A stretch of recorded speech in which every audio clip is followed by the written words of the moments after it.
Wrestling fans around the corner, around the world, I'm Dan Maurice. And this is WWE Hall of Famer, Mr. USA, Tony Atlas. Tony, the fans might have missed you back on January 19th. We had a little bit of snow in the Boston area, but you're going to be back Friday night, March the 1st, right here at MWF Studios. We want the fans to come down. Admission is free.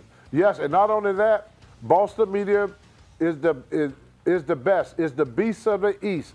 SOS, simply out of sight. Often imitated, but never duplicated. I don't think anyone could duplicate what you and I created. No, because it's raw. Because I'll tell you this, there's many... No strip, just say what we think, say what we mean. It's raw. Many people tried to copy what we did with the Iron Sheik in this studio, and they were never able to get the recipe right, so to speak. Right.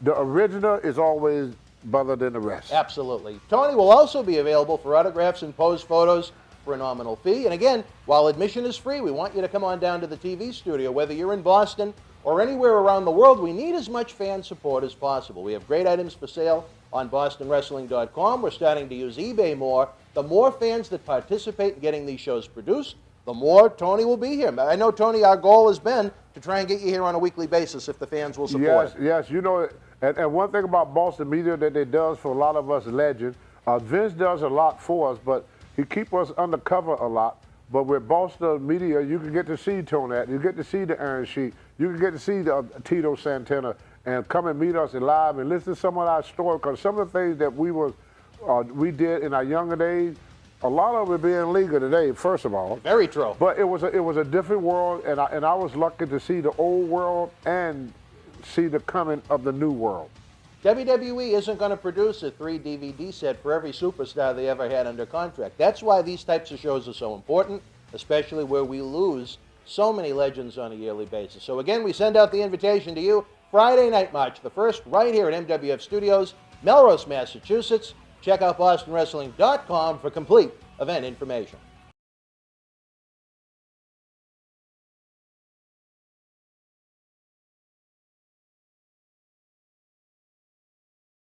Wrestling fans around the corner, around the world, I'm Dan Maurice.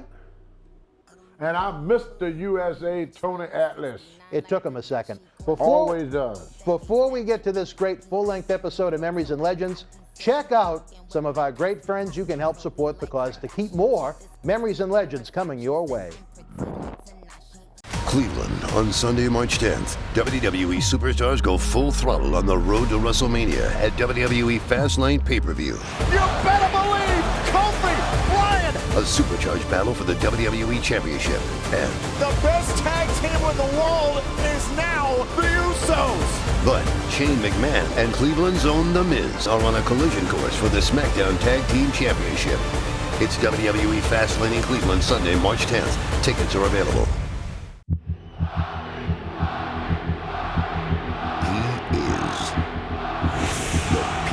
Champion,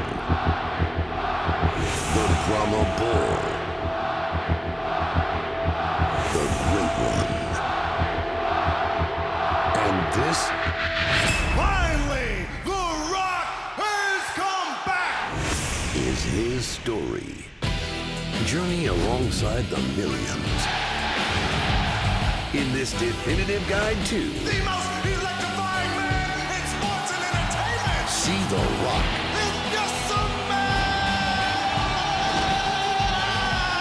Like you've never seen him before. But The Rock is cooking. The world of The Rock. Available now. Wrestling fans, check out the brand new lapel pin from our friends at Crimson Mask. Inspired by Stone Cold Steve Austin and Vince McMahon, it's Bang 316. Only $8 each or 2 for $12. If you think it makes a great holiday gift, give me a hell yeah. Get yours today at crimsonmask.bigcartel.com.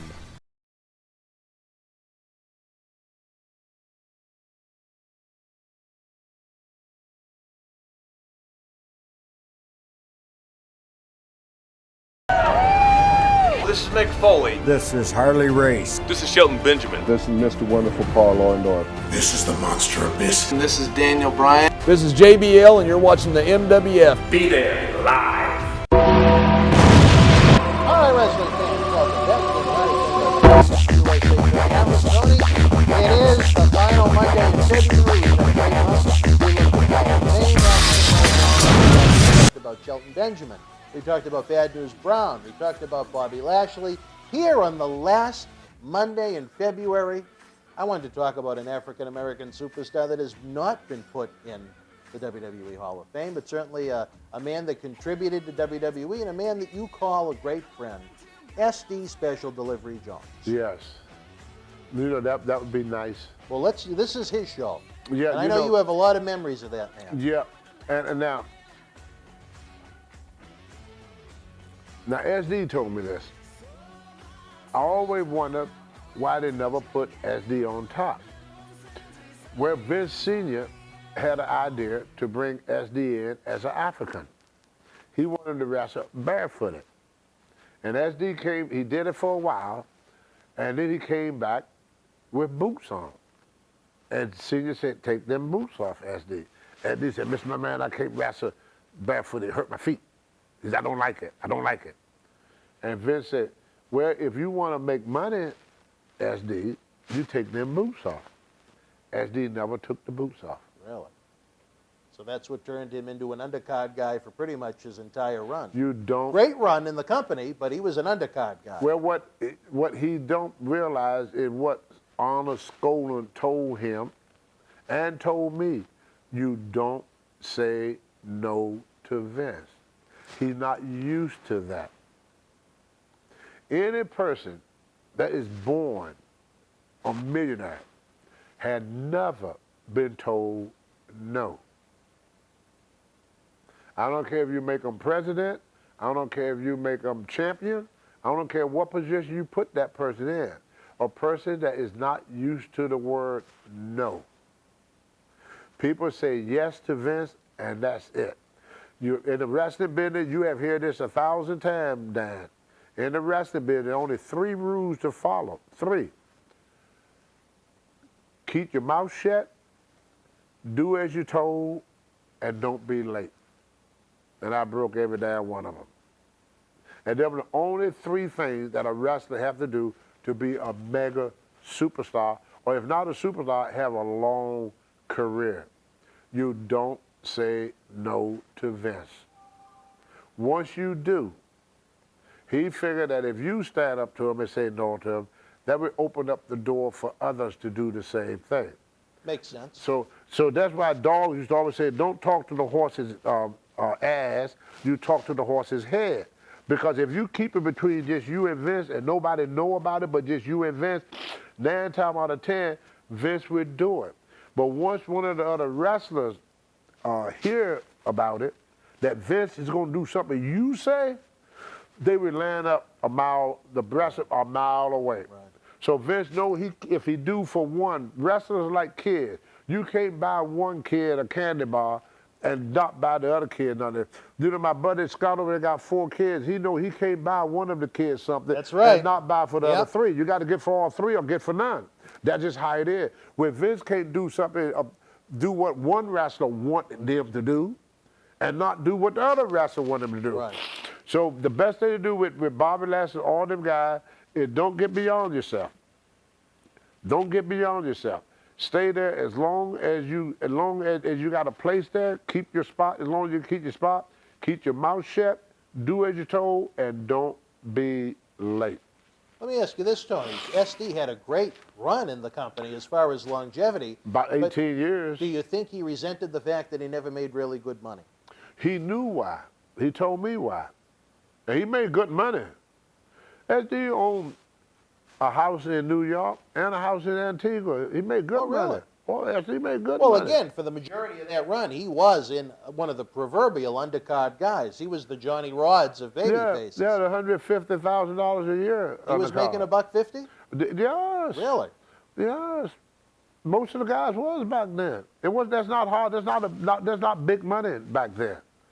The average guy made $100,000. Johnny Rod did it part-time, made $100,000 a year. Well, he was on the road every night. He was on the road but every again, night. he was an enhancement guy. Yeah, he on the road every night, yeah.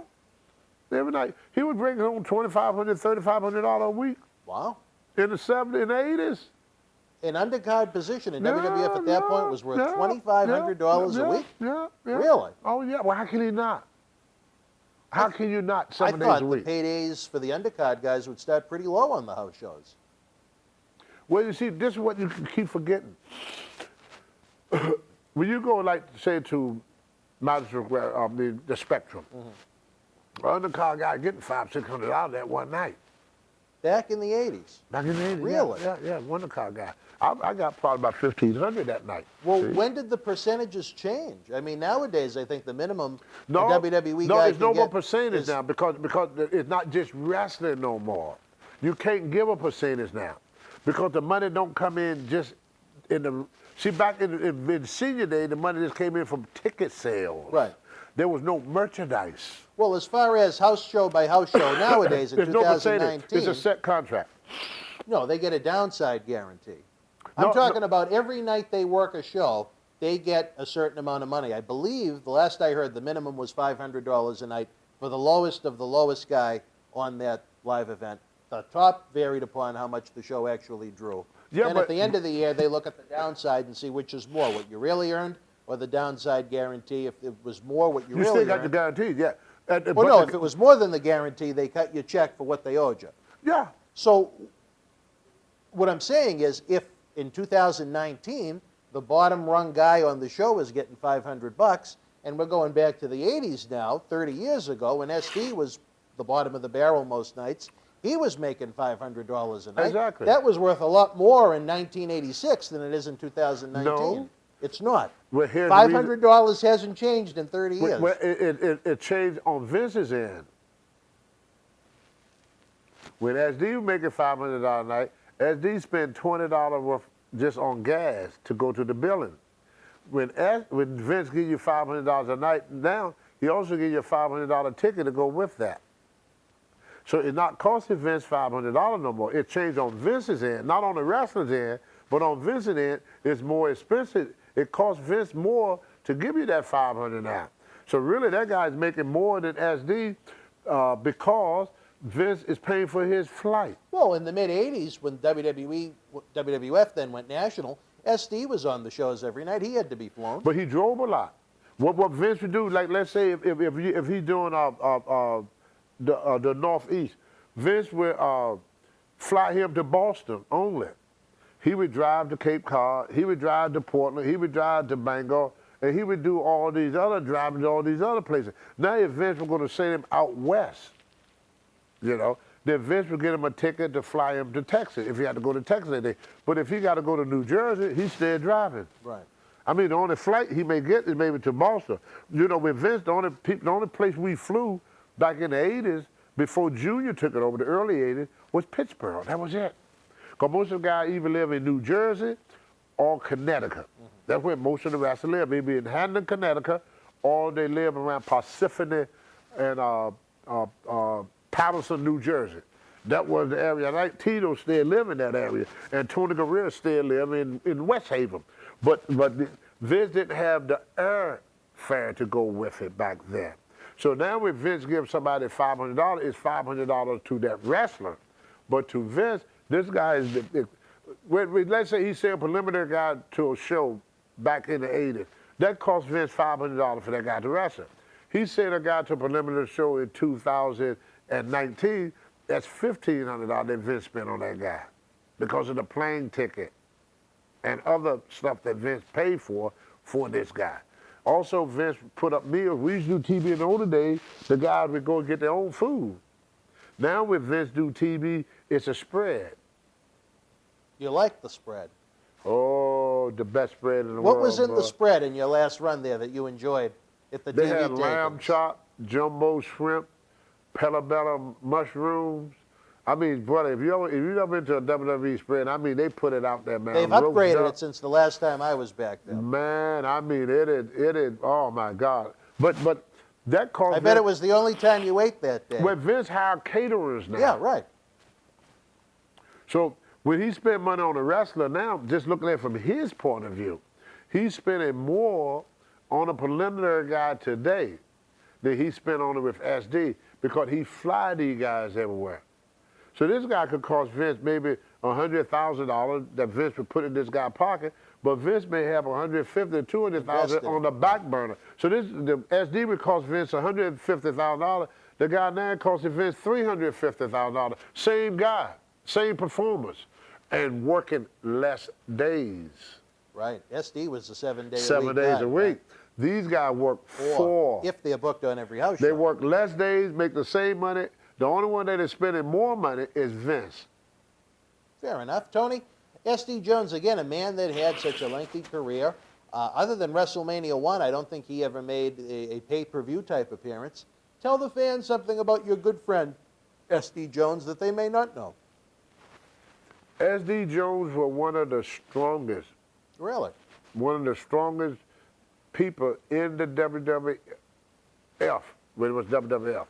He had a bench press of 450 pounds. Wow. Me and SD used to do curls with 225 pounds. SD could do it. Wow. SD had a nickname in Antigua called Bike. Bike? Bike. Like bicycle? Yeah. Okay. Because he used to race people on bikes. In a car? No, on his foot and beat them. He'd race people on a bike with his feet. Wow. He was real fast and running before he got heavy, you know. SD was the type of guy that nobody had anything bad to say about. He was always in a good mood, big smile on his face, always laughing and joking, and there's nobody in the rest of the world that could say anything bad about SD Jones. He was never late, and he did everything Vince ever asked him to do. Unbelievable, Tony. In your opinion, do you think he should have found greater success in wrestling? Even if maybe not in the WWF? They was going to do that to him. Like you said, with the African character. No. Do you think? No. After that, they were going to give him another chance. Tony Atlas messed that up for him. You've shared that story before. Maybe for fans that haven't seen it, you could hear it again. What happened was, me and SD, we wrestled in the Spectrum, first in the Battle Royal. And I won the Battle Royal by picking SD up over my head and setting him over the top rope. Then we came back in another match, whereas me and SD, we wrestled Fuji and Saito. And me and SD, where I got all busted open. I got the juice. They take me back to the dressing room. SD said I fight them both by myself. Then I come out in the old 76 gimmick with the bandage around, limping, and I clear the ring. We were supposed to come back the following week, the following month, where they're going to put the titles on me and SD. He was going to be WWF World Tag Team Champ. We was going to beat Saito and Fuji for the belt. The idea was we were going to be go-between champions, and then we were going to drop the title to the Moondogs. They was in Japan at the time. Then Vince was going to shoot an angle with me to take the belt off of Backlund. They was going to go all the way. Remember Captain Lou said they're going all the way, baby. Yep. And I wrestled Backlund. If you ever talked to him, he could tell you about our matches. And you know Backlund never won? Really? DQ. He got disqualified every time we wrestled. He never beat me. Wow. I wrestled Backlund. So they were grooming you for something big. For Backlund title. Wow. Vince was going to make me the first black world champion. But then I left. You were more concerned about the feet, the shoes. I left. I was less concerned about my career. I left. And so that was the end of SD's career. Then Vince tried to push him again with Paul Roma. I don't remember that. That's when they made the dolls like that. When they gave SD the Jamaica shirt and everything, the Hawaiian shirt. I remember that. He was Paul Roma part of that. And then they split him up with Paul Roma, and they put Paul Roma with Hercules Hernandez. Well, before that, he was with Jim Powers for a few years. Jim Powers, but in Australia, SD and Paul Paul Roma was the biggest draw, was the main event every night in Australia and overseas. Really? Yeah, I didn't know that. Sure what? That sure what? Did SD resent you at all for perhaps sabotaging his chance to be champion? No, but that's why I chose him. I had two people that I wanted to put me in: George Scott, the guy that my mentor that got me started, and SD Jones. But I felt I owed that to induct you into the Hall of Fame. Yeah, and that's why I said, I told Howard, I said, there are two people, George Scott and SD. I said, I owe it to SD because I cheated SD on the only chance for him to become champion. SD needed the $3 grand. So that's why SD put me in that. Well, that was nice of you. And he talked about it on his induction. Yeah, about how me and him traveled together. We did this, we did that. And then Rocky came in and they moved him out and put Rocky in. Yeah. Remember me saying that? They moved me out and put Rocky in. Was it tough to learn of SD's passing? I know he was a true Yes. friend to you. Yeah. The WWE wanted me to do a series on it, but I said I don't want to make money off my friend death. Was the worst thing I ever did, because that little series would have been for SD, not for the WWE. Right. They was not. They had many ways of making money. So I thought they wanted to make money off my dead friend, which I got it wrong again. And what I did, I cheated SD again out of a video. Well, you have one now. Is there anything you'd like to say about the man that you haven't publicly? SD was one of the most beloved, talented wrestlers, and I would say the only true friend outside of Tommy Wildfire Rich that I ever had in this business. He was one of my he was a friend. Mm-hmm. And it's very hard for any wrestler to call any wrestler a friend.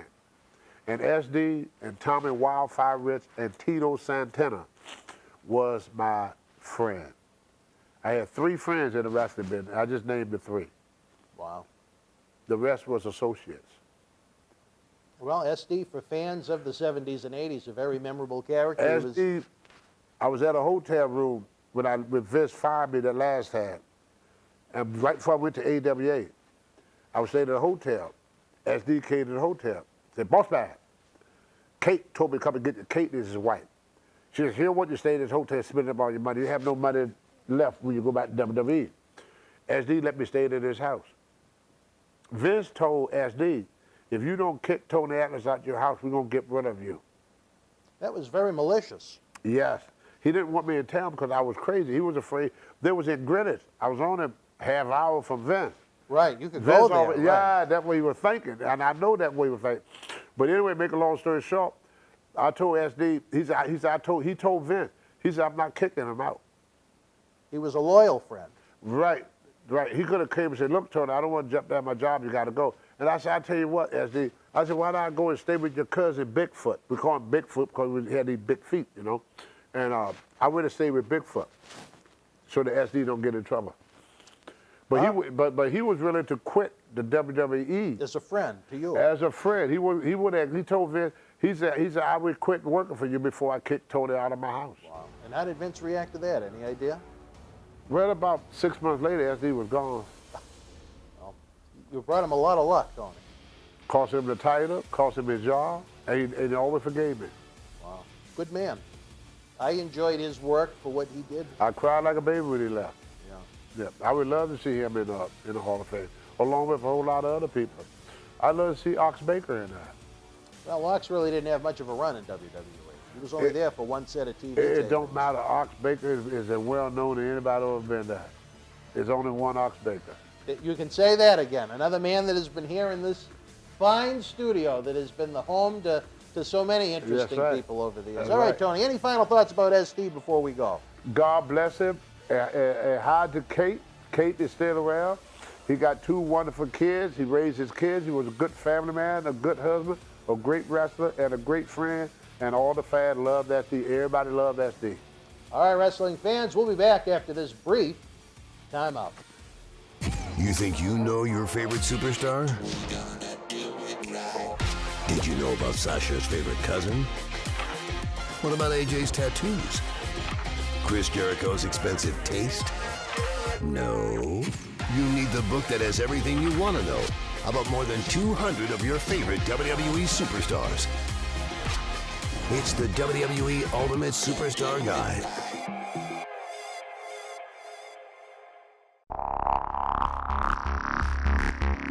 Minneapolis, this Saturday, March 2nd. Feel the thrill of WWE Live on the road to WrestleMania as AJ Styles collides with Daniel Bryan for the WWE Championship. Plus, Asuka and Charlotte Flair battle for the SmackDown Women's Championship. And don't miss the New Day and many more. It's the WWE Live Road to WrestleMania Tour this Saturday, March 2nd. Tickets are available now.